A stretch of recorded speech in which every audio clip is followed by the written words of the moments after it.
Hey, welcome to Unpackdairies, the journey from A to B. A for Anna and B for Barbara. Besties from the Philippines now living in two different parts of the world. This is where we unpack life abroad, the real, the raw, and everything in between. It's just like writing on the pages of our diary, but on a mic. So grab a drink, get comfy, and let's start unpacking. Yay! And it's back. It's back to the two of us. It was fun though having Cher in the last episode. So thanks, Cher, for coming. Actually, But wait, is this going to be coming out as episode 4 or 5? I think so. Or yeah, I think so. I think we're just, so everybody, just so you guys know, we don't have a plan. So that's like me with life in general. it's just, but, whatever we record, we literally will do it in that sequence. So whatever happens, it's going to be like that. But so if you're still here, thanks for sticking around, and hopefully, yeah, this episode should be quite interesting. Very interesting. I do have to say, I am a little within my feels today. So I posted something.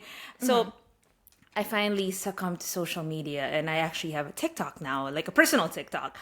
Not, whatever. I tried it out, and I posted something about, because it's just all about like motherhood and stuff. But I posted something, and it just got me into my feels. I think it was the music. So now I'm a little like sentimental right now. So that's kind of like the vibe in my in my soul right now. But it's actually a perfect time to feel like that because of what we're going to talk about today. Yes. Yeah. So I'm pretty excited. But before anything, how's your weekend so far? What good? It's been slow Busy. but nice. Well, yeah, slow but busy, but well, it's been a lot of like socializing and stuff like this. Like yesterday, we had this play date after school. Today was like we were viewing some houses, some potential leases with Nice. some families from my daughter's school, and it was just it's just been nice, like getting to talk to people, and which again, actually, this kind of ties into today's topic. We've been like kind of dancing around what the topic of today is going to be, and honestly, I don't know exactly how to define it, but it's pretty much about human, I guess, Connection and interaction, I guess. We just wanted to talk about how it is to be in another country and make friends, I guess, and all that. And I'm sure people can relate to this, and maybe some people won't even admit it to themselves, and that's just it's a struggle too. It's one of the struggles that we have. It's funny. Lately I've been watching this Netflix series called Blind Spot. I don't know if you've ever watched it.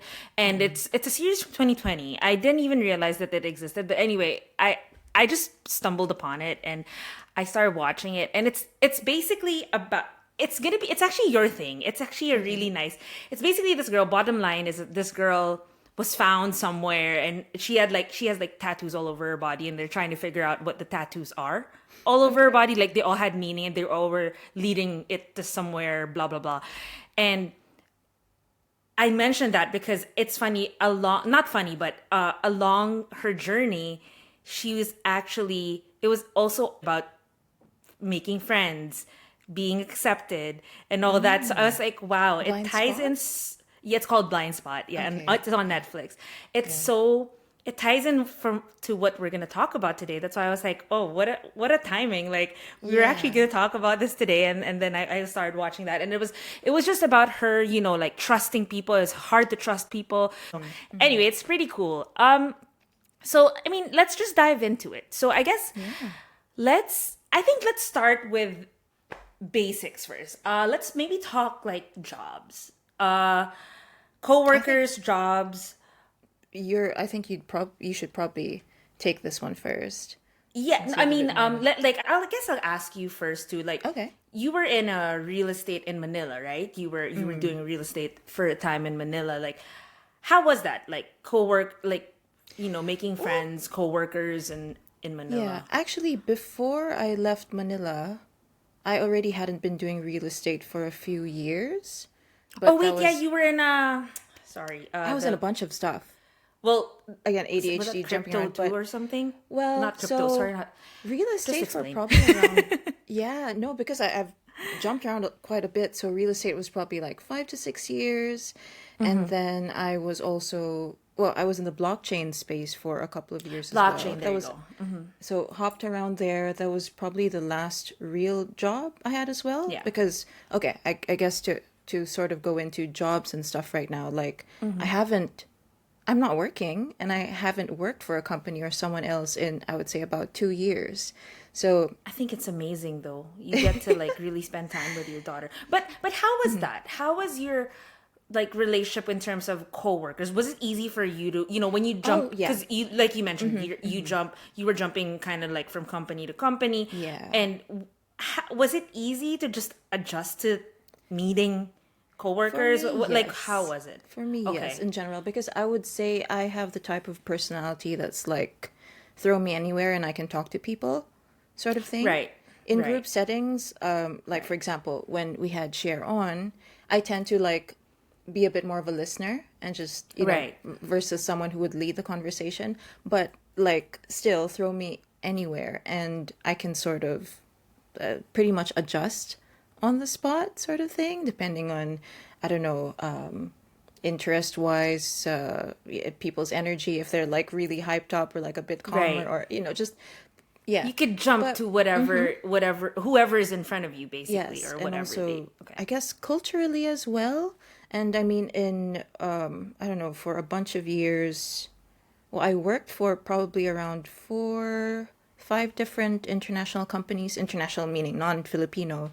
So Yeah. and everyone was like working remote and stuff like that from all these different countries. So I was also quite used to, just having a multicultural work environment. How was that? Because I mean, like you said, multicultural, right? Like at a work, making friends, I guess, is different because it's more true. casual. The conversations are more casual Yeah. and all that. But how is it in the workspace? Because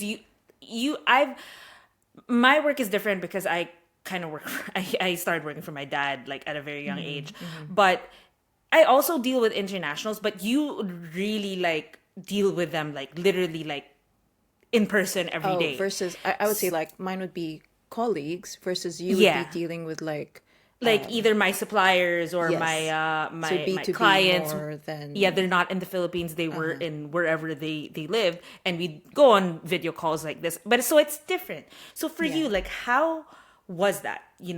Adapting to like in person cultural differences. Oh well, work-wise, again, most of my stuff was remote. So earlier we were talking about like, oh, it's different making friends versus working with people from different cultures and stuff like that. So I would say in a workspace, somehow it's easier to adapt in a sense because a structure is already provided. And like when I first started working with people from different companies, different cultures, the one thing I really appreciated was also how much more straightforward they were.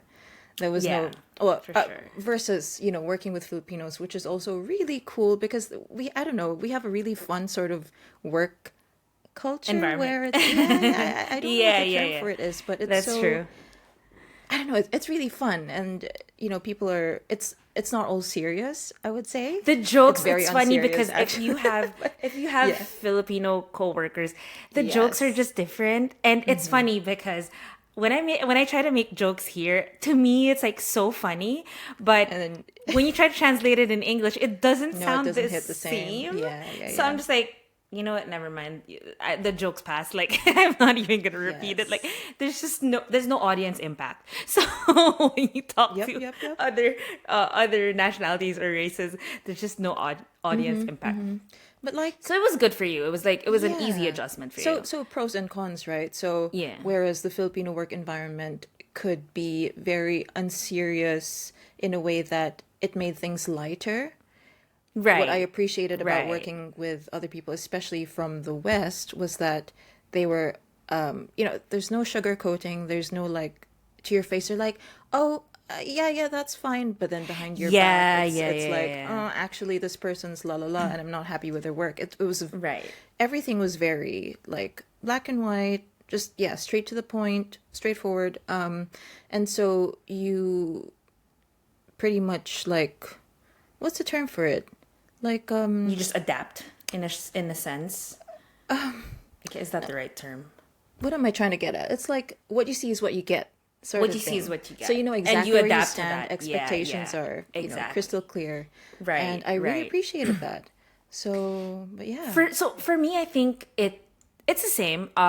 So for a lot of people, actually, I think growing up never really knew what I did for a living. They actually probably thought I wasn't doing anything for a living, but they don't know I was busting my butt off. So we have a family business. We are in logistics. It's still currently there in the Philippines. Shout out to Freight Options. But we're freight forwarders, so logistics. I would say it's a very difficult industry. Not everybody. If you don't have a thick skin in logistics, it's pretty much you won't survive, because it's really tough in a sense. There's a lot. Actually, I could go on. It's going to be a whole hour of me explaining what logistics is, so I'm not even going to go there. But bottom line is, at the age of 15, I was already exposed to that. And I started with like filing index cards in the whatever, in the office, whatever, jar or whatever. Anyway, fast forward, I did advertising for a bit. I actually worked in an advertising agency. It was fun. It was actually fun to really be like employed, like with a boss. And it was actually very, very fun. I was handling like brands like L'Oreal, Garnier. It was nice. It was nice because it was kind of like playing dress up too, and in at work. But I mean, don't get me wrong, advertising is also rough. Like the deadlines and the conflicts with creatives. It's no joke. I was in accounts, so creatives and accounts, they always like clash. So it was interesting. But anyway, I had to leave because my dad was going to retire, and he was like, might as well just jump in the company. So I moved to logistics, which is completely different from the glitz and glam of advertising. And then I moved to like literally import, export, and port, airport, all that stuff. Anyway, I'm not going to go into detail because I'm going to bore everybody listening. But Or maybe another episode, but yeah. Maybe another episode. Going back to what we were talking about, it's I was also dealing with a lot of internationals. Most of it were in the Asian community, so mostly intra-Asia. I did also have clients here in the US, and I had clients in Europe, but most of the businesses and the conferences were always in Asia. So it was really meeting people from other parts of the world, but they come to Asia basically. So like our conferences, like mostly Singapore. Yeah, we go to Singapore. Like I've been to Thailand, China, all that stuff, and it's good. It's interesting to meet people in that industry and their walk of life. It's a little hard. It was a little hard to really build any connection with any of them because they're your clients or they're your suppliers. So it's a little different. So I did kind of feel a little, especially when I was younger, I felt like a little out of it, not out of place because everybody was so much more experienced, and here I am coming in, not knowing at that time, not knowing what I was doing, right? So, so fast forward, I still continued the whole logistics thing. When I moved to Canada, I actually worked for a company. One of I would say she was one of my friends in the industry, and before I joined her company, we were actually very cordial. We were good. Like we would ask how each other was and all that. And then I jumped into it, and she's like, hey, you're in Canada, why don't you just join us, even just as a part-time thing, because I was studying at that time when I was in Canada. Was her company based in Canada? Her company was based in Canada, yeah. Okay, yeah. And then long story short, it was like a whole, so I met some of our colleagues in Canada, so I was actually working and studying part-time. One of my colleagues there, she's like the sweetest ever. She was such a mother figure to me. And that was kind of the first time I actually felt very, I guess that was the first time I built an actual nice relationship with a coworker. Really? Because she was so motherly to me when I moved. And Canadian. she was just so sweet. She's Canadian, yes. Okay. And she was so sweet. And she was just helping me out. You know, she knew I just moved. She was kind of like a mother figure in the time when I was alone in Canada. Yeah. And then it's an unfortunate situation with my previous job because, you know, I built so many relationships in Canada and the US because those are our markets. North America was our market. And when I moved to the US, we had the agreement of opening their US branch that I was going to kind of spearhead it in a sense to the best of my abilities or whatever. But long story short is I built really nice connections with that company.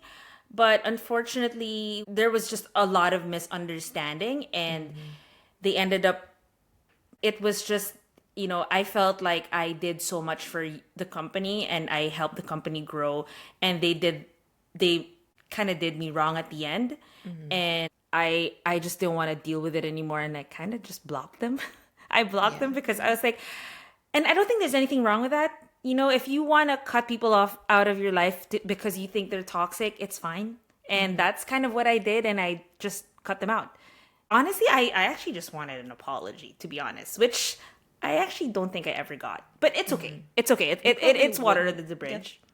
An apology at this point? So I think after that situation, because I was so hurt, because I invested 100% of myself in this company. Like, obviously, it's different when... Sorry to cut you off, but I remember you were putting in a lot more than what was required of you. Absolutely, because I loved the company and I actually loved my friend. Like, she was great. Like, I don't know what happened and I wish her well, but I had such a great relationship with her. I felt like she was my sister. At the time that I was alone, I felt like she was there for me. And, you know, it was different in having the co-workers in the Philippines because, again, it was our company. So, you know, the relationship is very, very different. So connections weren't really like as on point. But anyway, so when I went to this company, I felt at home. I felt really loved, to be fair, in the beginning. So, but, you know, after everything that happened, that's, I think, where I stopped trusting people from after I moved. Right. That was my kind of turning point, and it's very unfortunate. But after that, I was kind of like, I can't do this again because I literally, and you know this, Babs, and I'm such a passionate person. I literally gave my everything. I would be talking to you in the middle of the night, and I was working because I was like, hey, I'm working, and I was happy to do it. Yes, even things that weren't actually, well, I mean, your burden to carry in the company. If stuff were going wrong, you'd be the one, like, I don't know, stepping in and I guess, you know, patching up things for them. So that's why I really poured everything. But starting then, I just kind of stopped caring in a sense. Not stop caring, but I just didn't want to. It's kind of like you were just, I don't know, there was a bit of fatigue around making an effort around people. Yeah. I guess. Exactly. So that put you off, like, just really putting in your usual effort when it came to making new connections or something like this. Exactly. Exactly. And so, you know, I left that and now I'm in the childcare industry, which is completely like 180 from logistics. And everybody who's in logistics knows this, like, hello, childcare, like where the hell did you get that from? But anyway, and it's so funny because, you know, I kind of lost my faith in making friends with people in a sense. And it's sad to say because of what happened to me in that company. But, you know, I met two really nice people. They're like my partners now in the business, and they kind of sort of what's the word? Reignited, like kind of that people are people can still be nice, like genuinely nice. And I'm like, wow, this is a complete 180 from where I just came from. Anyway, we're like a mobile enrichment provider. We basically go to daycares and we teach like gymnastics, basketball, soccer, music and all that. So the company's called Head to Toe. I'm gonna plug it really quick. But yeah, it's I actually was a teacher for them for a while, and then we just started talking about business. And then long story short, they were like, hey, you do you want to like partner, and you have your own area and stuff like that. So we basically work together now, and that's what I do now. I would always say this, it's not as lucrative as the logistics industry for sure, but the connections you make with the kids, especially when you teach and when you go to the school, it's so different. Like it feels more fulfilling.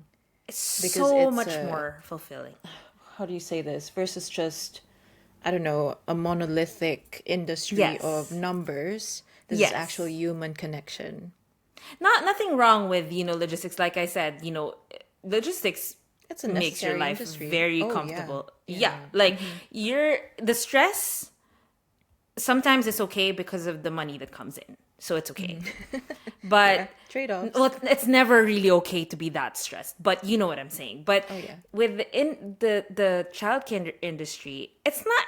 There is still money to be made there, but it obviously it's a different market, but the kids, I think the kids that you deal with are the best part, because you go into a class, and I go into a class and somebody one of the kids always just run to me and hugs me, like, and they don't even like I'm not even their aunt, so it's just, and then you realize what life really is, and how, like, why was I stressing so much over that job? Why was I even so pressed about what the company did to me? Okay, it wasn't great, but it is what it is, like. No, you're like, it's absolutely valid to have felt that way in that moment. Yeah. You went through something. Of course, there'd be feelings that came with it, but then, like, it wasn't like, like these things in your new line of work where you're like, and you realize, and you're like, wow, like life is short, number one, and why would you want to live like the thing is, like, if this certain person is here right now and you're stressed and all that, I don't know, why still keep them, if they really stress you out. Like, that's kind of, and it sounds weird because you're supposed to value your friendship. I definitely value my friendships, but sometimes they're part of your life for just a season, and that's fine. Like, and in terms of like coworkers, that's kind of what happened. And now I would say mental space, in terms of mental health, I'm in a much better place. I guess it's just a different again, because it's a different industry, you meet different kinds of people, especially in the workplace, and it's like, I guess in logistics they're tough because they have to be tough, and in the childcare they're a lot softer because they have to be softer, because they're dealing with kids, So like we've had different experiences of meeting people, through the workplace. How would you say, let's go friendships? How would you say your friendships were, and just friends, you don't work with them or anything? How do you say your friendships were back home compared to friendships when you moved to the UK? Oh, super different. And I guess I'd lump in Indonesia, friendships in Indonesia and in Bali as well. Yeah. So extremely different, like how I guess these friendships developed, because back home in the Philippines, it stemmed from forced association, meaning from school. Right? Like we were all that's how you and I became friends, which exactly. I remember in episode 1, you were like, how on earth did we even become friends? Guys, like, even if Anna and I might sound like bimbos sometimes, we met in our school's honor section. Basically, we had like the highest grades in the entire year. Yes. So we were book smart. Oh yeah. We were in the honor section. I was in the So honor section. Oh, side story. I was in the honor section for a couple of years, and I remember I guess I didn't have enough grades, and I left one time. And then when I came, and then the year after, they tried to put me back, and I'm like, no more. But so yeah, you're right. so yeah, School forced association by association school. and Yeah. I mean, friends in high school turned into friends in university, and then, it's I guess even when we graduated and we're working, we still maintained those friendships. So Those it friendships, was right? quite easy, like making friends at At that at that age. stage, or yeah. Do you think that which stage in your life did you like the best friendships? I mean obviously they're all different, but like what was the stage? Was it high school? Was it uni? Like what was the stage where you're like, "Oh, I love having friends." Like what stage was it? I would say probably high school. Me too. Yeah, Oh because my that's gosh, I also like, loved high you school. know how teenagers are like, again, like, oh, trying to fit in, or Yeah. that whole, I don't know, peer pressure situation where you're Yeah, like, yeah, okay, I want yeah. to be liked enough to not be shunned Right. by I guess the general population of school. It And was so having fun. friends, and also like, because high school was a time when we experienced a lot of things for the first time, A lot. especially Oh my us goodness, and a like lot our of friend things. group. Like we were quite crazy. I would say that, and if we have high school friends that are listening to this podcast right now, like I would say that we were pretty. I think we were a little on the crazy side. And A again, I little. would like to say this now that I'm a lot older. I would like to apologize if if we ever like hurt anybody along the way, but we were trying to find ourselves as well. And so just a little apology on that end. But yeah, we were pretty crazy, I I think. think one reason why you and I are like ended up being really good friends as well is because we both, and I think this carried on until I guess our early 20s. Okay, another Filipino word. Did I mention this last time? Kaladkarin. No, we you haven't. So, okay, this doesn't have an exact translation We in are English, super but kalad okay, Karen. root word is kaladkad, right? Which means to Yeah, drag. the drag, So, right? the essence, I guess the closest translation of that word in English would be like, Anna and We I, could take we you could drag it. anywhere. Yes, Yeah, exactly. you could drag. Literally, yeah. And I we think just it. say yes and be like, yeah, we're up for that. I think it also Like, came from the fact that because we wanted to be so accepted, so we were just like but I've just found jump it going fun with every, and it was fun. because I had Yes, so it many was interests fun. as well. I was like, hell Yeah, yeah, I want to try this. yeah, And yeah, my brain just wanted that dopamine rush, I yeah, guess. Now I realized that's what it was. So whenever there was like a novel experience, it was like, hell yeah, yeah. like I I'm gonna I join. think the high school friendships were the most fun. Yes. Absolutely the most fun. And those are the memories that I don't think I'll ever forget. I mean, bottom line is that, high school friendships were, I think, well, Gosh. we're grade school friends, so that's different. Yeah. But high school High school friendships years were, were, high school years were great. It was definitely an experience. which I just realized we got completely sidetracked. Yeah. I think I was like attempting to compare. Oh We were yeah. comparing, yeah, yeah. So from your friendships back at home and until before you moved, like how do you compare it to your friendship now? How do you compare So to your friendships now, now in another country? yeah, I would say making friends now, as an adult in general, is a lot trickier than, like, well, for me, it's not just about making friends back home, which already you have a similar culture, but again, like all the situations that I was in back in the Philippines where I had to make friends was by forced association, so school or even Yeah. like, like the workplace. Right. Whereas now, as an adult, and especially in another country, you have to really make the effort to go into Right. communities or spaces where you think you'd meet like minded people. So, for example, in Indonesia, actually, same here, especially because I'm not, in a particular workplace. So, for Yeah. me, making friends the last, I would say, 3 years has been more about like mom groups, parent groups, Right. and stuff like that. Right. And Of course. Do you think there's making like, sorry? Do you think making friends in Bali was easier than making friends there in the UK now? What do you think?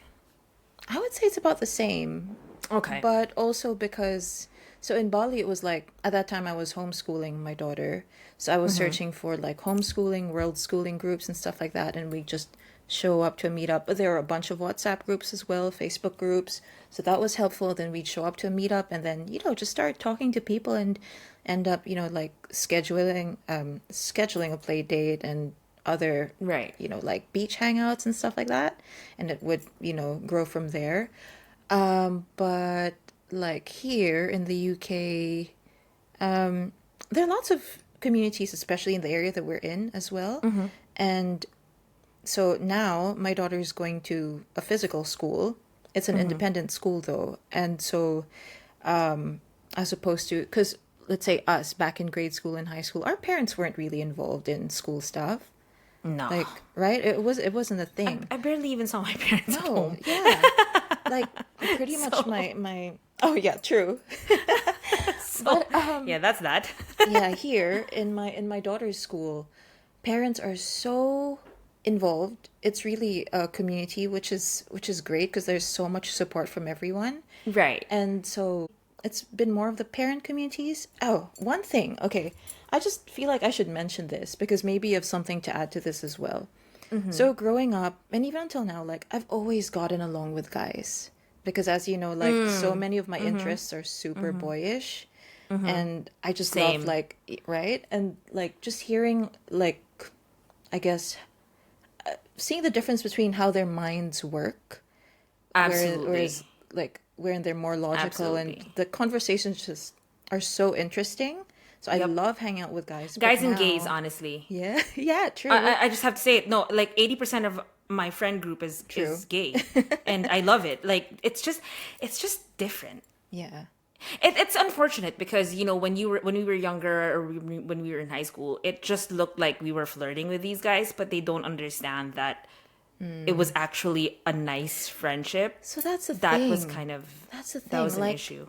At our age now, I Yeah. can't just make friends with guys. No, Because firstly, it's so like, different. I guess half of the male population is already either partnered or married, and I don't want to Yeah. be like No, out exactly, of respect exactly. for these people's relationships. I wouldn't want to be like a random girl just suddenly making friends with a guy in a relationship. And half of them just want to get into your pants. Yeah, So, it's- exactly like. Is this platonic? Like I literally just want a bro to hang out with, sort of thing, and it's like the other person's thinking, Ooh. you know what? I know this is veering away a little, but I do want to ask you: do you really think there are such things as platonic male-female relationships? Yes, but they're rare. And most likely at some point, at least one party has considered, like, Yeah. okay, can I date this person? Sort of thing. So- but it's like a conscious decision, like either no Funny. or yes, but I won't. Won't do it. Yeah, There's a funny clip that I watched recently. There's a comedian called Matt Rife. I don't know if you know him, but he's a comedian and Oh, yeah, I've heard of him. Yeah, Matt Rife. He's like this tall, buff dude or whatever. Anyway, and then he goes, so he's like, I don't think something like this is not verbatim. It was something like, sorry, he said men and women can be friends, and then everybody's like, no, that If you're the one, yeah, and he's like, I think but one of you guys gotta be ugly, I think I saw this. Yeah. and I was like, Dude, that was funny. it's funny, but. There's I don't. There's some truth to it, though. Like, no offense, but Yeah, like, if you're not there physically is some attracted truth to the it. other person, Yeah. then yeah, you can. Yeah. So and everybody's like, whoa, but those are the things that people don't really want to hear, but it is kind of true. Yeah.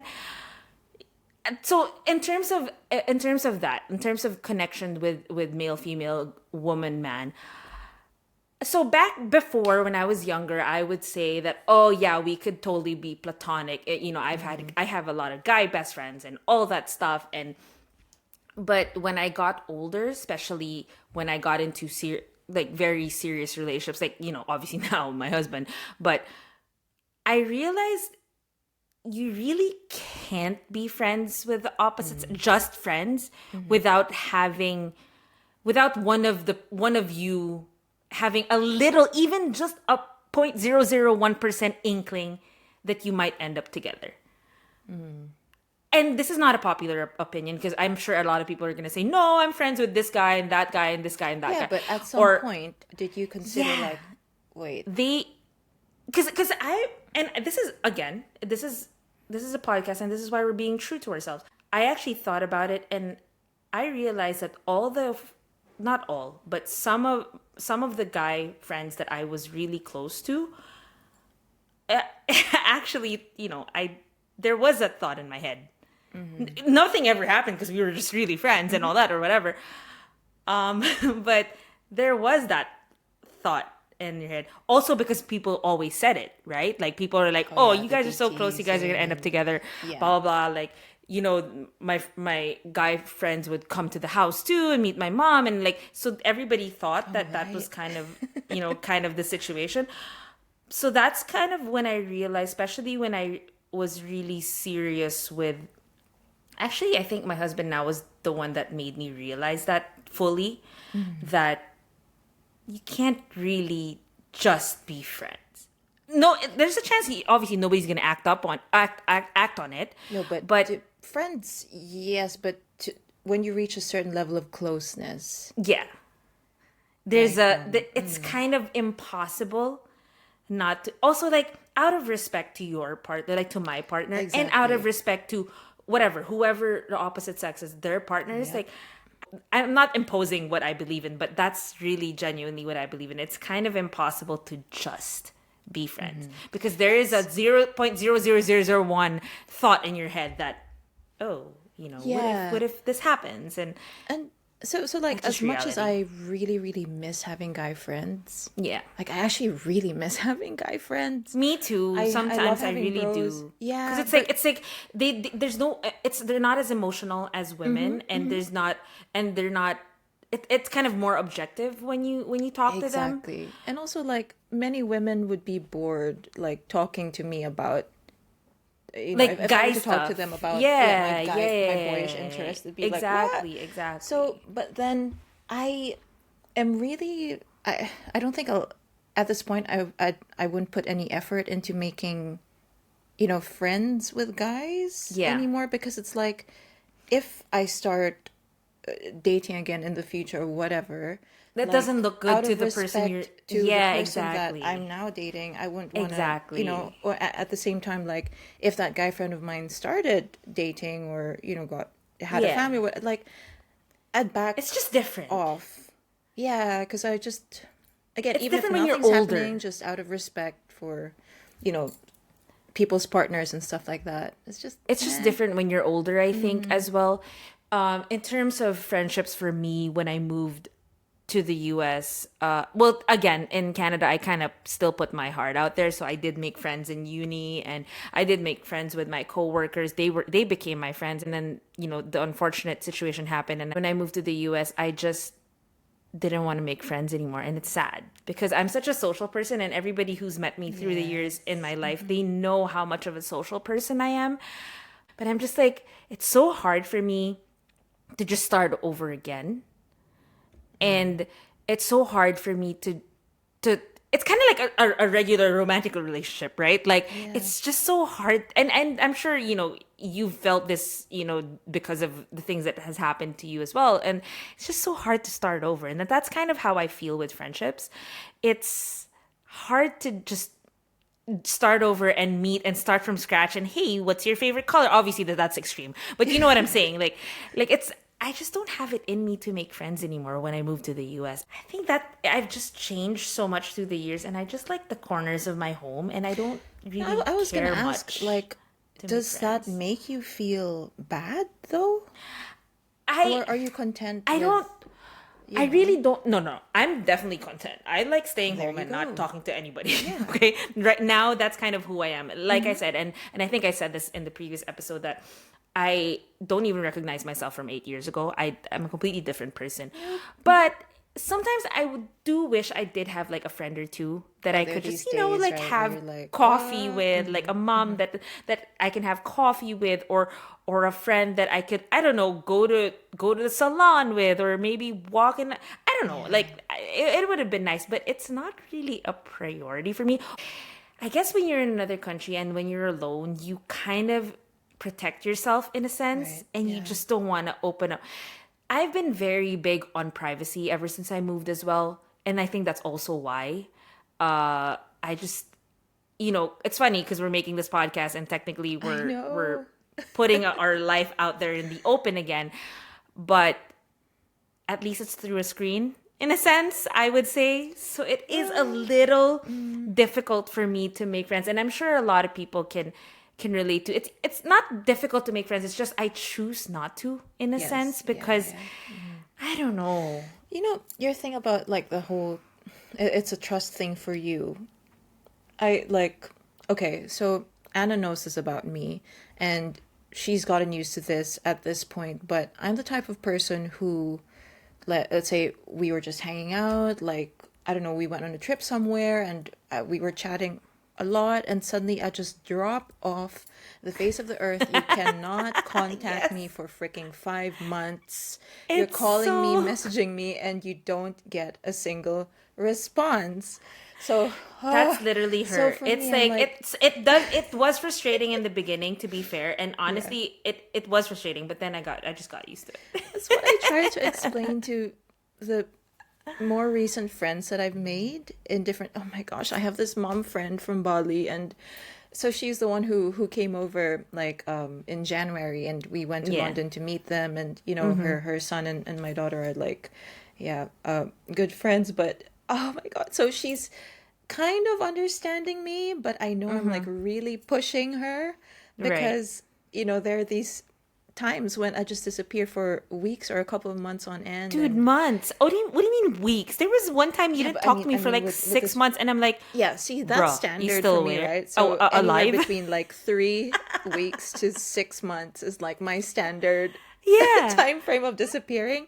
So for me, I'm like, shit. That's why it's also tricky for me, because I'm like, I'm not doing it intentionally to offend people or because I don't care about them or whatever, but something about my brain is just like, when I get overwhelmed or I hyper focus on other things, then, or like I saw your message, but I was like, oh crap, I wasn't able to respond at the moment. Right. I'm like, oh my god, I'm gonna respond like in 20 minutes. And then you I forget. just really have to do this thing, and then suddenly like 2 weeks later, I'm like, holy mother of pearl, I haven't responded, and now I have anxiety because I'm like, oh shit, they probably think that and it gets put off even more. So for me, it's so tricky, and maybe I'm the one causing trust issues for some people because so I just thought of that because so for me, in terms of the trust issue, I guess it was just really because I was so hurt from my experience in Canada. You were just that like, really oh god, was I'm done with people. Because I was like, oh, I'm moving to another country and I'm so ready to make new friends, and and then I met people and I'm like, oh, I love you guys and all that stuff, and then I'm just like, wait, suddenly, why? Why did this happen? Like, what happened?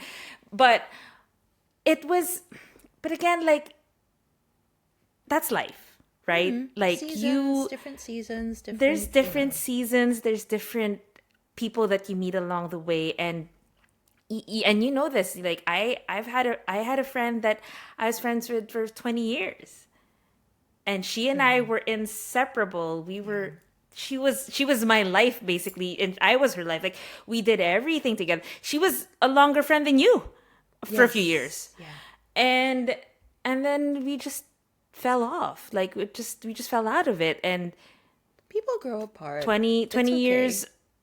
That's true, and that's actually, I think, in our last conversation, and I wish her well, and she has a beautiful family, and I really do wish her well, but it's just sad because there was a lot of memories into that, and like, but I guess the season in my life, my season in her life and her season in my life was just meant a line at that was point, it, and that was done, which and is okay. and that's okay. Yeah. And that's the thing. Like when you're younger, you don't really understand that because you're like, why don't they want to be friends anymore? Blah, blah, blah. But sometimes Yeah. that's just how it is. That's just how life is. And you really lose people along the way. And sometimes their purpose is really just to be there for that certain season. 100% agree. Is it going to hurt? Absolutely. Are you going to cry? Absolutely. But it's okay. You just got to move on. You got to move forward. I always say we you keep got to on move going forward. back to that line. Yeah, from the It's first true. episode, right? Like everything we've talked about since. Yeah. It's always like, yep. And like with the people that we meet and the connections that we make in another country or wherever we may be, even just traveling, I and I'm gonna and I do want to tap on this pretty solid. I do believe in soulmates a lot. Like I do believe, yeah. So I do believe that I've met a lot of soulmates in my life. And again, it doesn't Anna, necessarily be soulmate is like, oh, one person will be romantically like linked with like forever. this We is mean, my like, soul soulmate. family. No. Yeah. So yeah. So there are people that I do believe that they're just in your life. They're your soulmates for a season. And you needed them at the time that you needed them because that was the phase of your life. And I know I've met like really, really genuine souls. My heart throughout right the now years. is like, ooh. I'm telling you, I'm the remembering feels. these people. Yeah. Yeah, me too. When I say soulmates, there's like these people coming Suddenly, in my yep, head. yep. Yeah, and I don't know if everybody can understand that, but it's just a different. I don't know. When you meet your soulmates, it's just a different feeling. There's one person I met on a solo trip to Bali a few years ago who I hadn't even looked at them directly, like face to face, like eye to eye. We were lumped together, but already there was some energy pulling me towards Right. them that when we all had to sit down at this long table and I was seated next to them, even before actually turning towards them and like speaking to them, like, seeing their face properly, there was already the sense of, oh, thank God that I was Yeah. seated next to them because I was like, okay, this is the person I'm most comfortable with. Right. And holy mother, that was that meeting changed my life. Like, I had like the biggest spiritual awakening after meeting that person. That was insane. I think again, and I said this before, it was my Siargao trip. My Siargao trip, I think I met one of the soulmates I think that I don't think I'll ever forget. But I learned so much from the person, a lot. Like just learning so much about the person made me learn so much about myself, if that makes sense. Because of how they view life. And soulmates mirror parts of yourself. Yes, Even I if agree. you're not I fully agree. conscious of it in the moment. So sometimes agree. it's they mirror parts of you that maybe you needed to highlight more, or sometimes it's Right. they highlight it. Well, yeah, they mirror parts of yourself that you need to heal, or you see in them a potential in yourself that you haven't actually reached yet. You're like, oh shit, because That's true. they mirror parts of you and you see them and how they are as That's people, and true. you're like, this is someone I could, like a part of them is like someone I could be or strive to be like.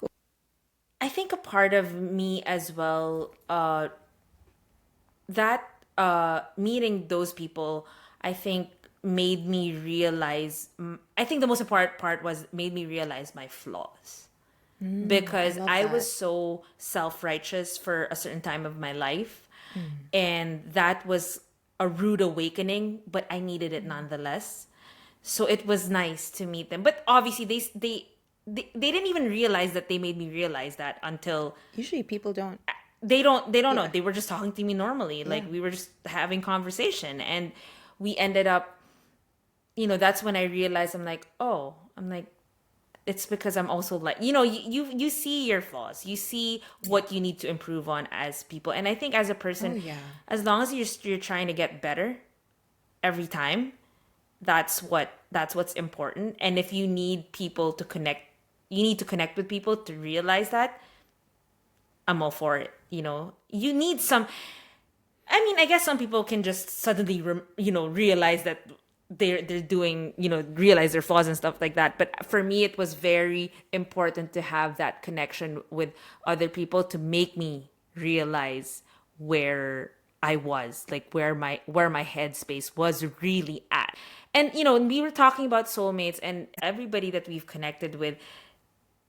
I mean, sometimes it looks random, but they all came at the right time, which is cool. Yeah. Oh my gosh. They all came at the right time. Mm-hmm. Timing's always been a very weird thing for us. Very. It's always on point. That's the thing, that's the thing about meeting people in another country or meeting people new people in general. You learn, and then that's what kind of molds you to be, because you mold to where you want to mold to. Obviously there are circumstances that you end up in a certain situation because of the circumstances, but then you're always the captain of your ship, and these people that you meet along the way are just meant to like help you pull up the sails, basically, like steer you to the right direction, but you're still the captain of your ship. But that's why these human connections, I think, are very, very important, because and it's also different, because like people will say that, oh no, I'm introverted, I don't like to make friends, but you still have one friend for sure. Yeah, it's even not, just it's one. Not, we're not talking like it's basically quality over quantity, isn't it? Which is also why I was asking earlier, because obviously you're not alone. It's just that you haven't really put in any like much effort into making to new friends. like so. It's quality over quantity for me. It really is. It really is. I would say nowadays I would say that it's just not also my priority. Yeah. Because I think it's just, I think talking to you like this and talking to, other friends, and then, I talk to my husband, like, I think that's enough.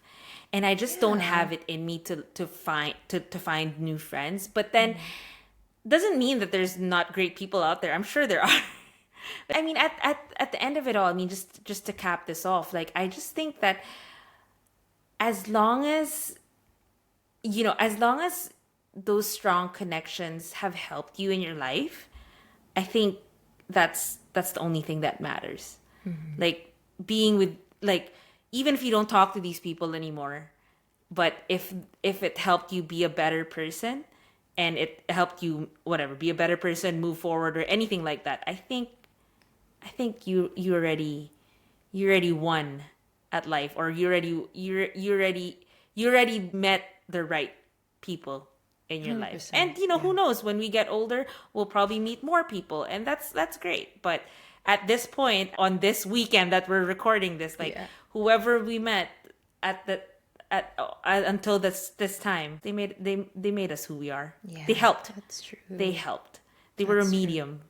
And it's awesome. And I think it's awesome. And even if there were experiences that you obviously we got hurt, and all that stuff. I really see all of those. Like, I don't regret anything in that sense. Because for me, it's like, again, I am who I am now. Not saying who I am now is perfect, but definitely, like, oh my gosh, I'm happier to be who I am now versus who I was back then. And that and meeting these people and having these human connections are a big catalyst and a big help on finding who you are and molding who you are as a person too. They helped a lot, because you realize, they're like, oh, you realize a lot of things from all these people, and that Absolutely. I think that's the cool part. I think that's the cool part about like just connecting with other people, and we could go on and on. And I was gonna say, this could be an entire season just on all these friendships. And but so, I mean, I know this is like a parasocial thing, because I mean, we're here to anyone who's listening or watching. It's either you're seeing us on YouTube or any of the other podcasts or Spotify, podcast platforms. So it's parasocial, but I don't know. I just hope that listening to this episode, which is, I mean, we've only recorded 4 episodes so far, but this is probably one of my favorites for many reasons. Me too. There's so much depth in this one, and I love it. Like, this is the point of the podcast, though. It's Yeah, like, and to whoever's this is kind listening, of how we talk. hopefully, Just so you yeah. guys know, this is kind of how we also talk when we're just talking on video. Me and that. catch up You on guys might FaceTime think that this is like all you guys. This is all scripted and all that. No, this is actually how we talk. script. We have zero script, and this is actually how we talk to each other when we're on a video call with each other, and we just. I told you I was in like so much feels today, and it was like a perfect time because we were talking about human connection and stuff like that, and it was so cool. But we'd love to hear your story. You could message us on Instagram, number one, that's for sure. Wherever, in any of our socials, even Facebook. We actually have Facebook too. But you could also email it to us at unpackdairiespodcast@gmail.com. So it's unpack without the ed. It's just unpackdairies.podcast@gmail.com. And we would love to hear your stories, and we would love to talk about it on air, and just, I'm sure a lot of people can relate to this. And this is not the last time we're going to talk about this, because there's so much aspects to this whole human connection that we would like to talk about. And we'll get into detail. Maybe we'll have a whole episode of just about dating and relationships and stuff like that. At some point. Yeah, and so it's so we'll get there. But thanks for reaching this until the end. Thanks for listening, guys. We started recording, we were like, man, we have to be more like on point with time, but we don't know how to be more on point with time. It's so hard because there's so much to talk about, and the fact, I think, that the both of us have disappeared for a period of time, there was just so many things that we want to share with everybody, because there's just so many changes in their life that we want to share with people. And so hopefully, but we will try in the next episodes to just try to be a little more concise. We'll try our best. But or let us again, know. Do you like these long chatty long episodes? ones? Exactly. Would you want to be more concise and straight to the Yeah, point? tell us. We'll try to make the Just curious adjustments. Yeah. But it was so. I love this. I think this is one of my favorites so far. So I love it. But thanks, guys, for listening. Thank you for taking your time of the day to just keep us on your phone or wherever you're listening. So thank you. It's been So we're gonna see you in the next episode. We'll just make that as a surprise, and you guys will figure it out pretty soon. So thanks so much. Thank you, everybody. Thank you, everybody. Thanks, Before I end it, please follow us on all our socials. We're on Instagram, Facebook, TikTok, and we are gonna be streamed on YouTube and Spotify. So hope to see you guys there. Bye. Thanks, guys. Adios.